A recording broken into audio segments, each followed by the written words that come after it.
Ассаламуалейкум, қадірлі ағайын.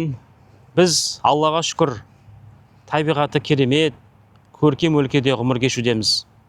Аталарымыз қоршаған ортаның тазалығына ерекше мән беріп, табиғатты аманат деп білген.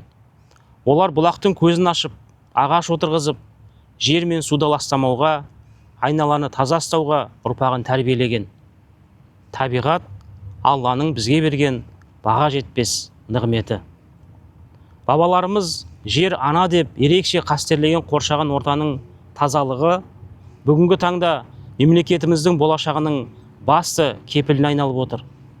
Мемлекет басшысының тікелей бастамасымен қолға алынған Таза Қазақстан жалпыұлттық бағдарламасы жай ғана науқандық сенбілік емес, бұл әрбір азаматтың санасын өзгертуге, мына экологиялық мәдениетті қалыптастыруға бағытталған киелі қадам деп айтсақ болады.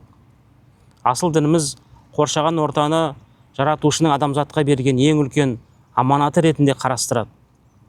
Жер бетін ластау, суды ысырап ету үлкен күнә болып саналатынын ескертеді.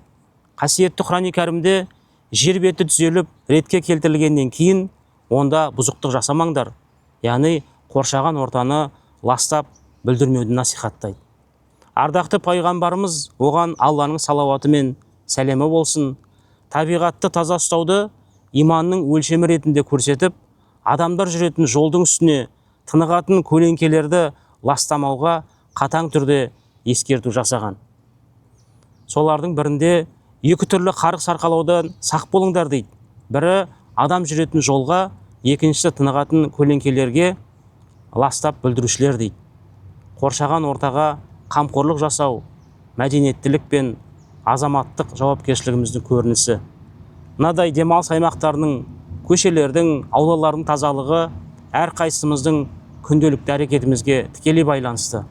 Бейберекет ластау, ысырапшылдық табиғи жүйенің әлсіреуіне алып келеді. Сондықтан әрқайсымыз айналамызға жанашырлықпен қарап, қоршаған ортаны аялай білейік. Алаш арысы Әлихан атамыз жердің үсті таза болса, халықтың дені де жаны да таза болады. Топырақты қадірлемеген ел отанында қадірлей алмайды деп, осы туған жердің киесі туралы керемет нақыл айтқан. Тазалық денсаулық кепілі ғана емес, ол мәдениеттіліктің белгісі. Табиғат біздің ортақ үйіміз, ал үйінің тазалығына әрбір тұрғын жауапты екенін ұмытпайық.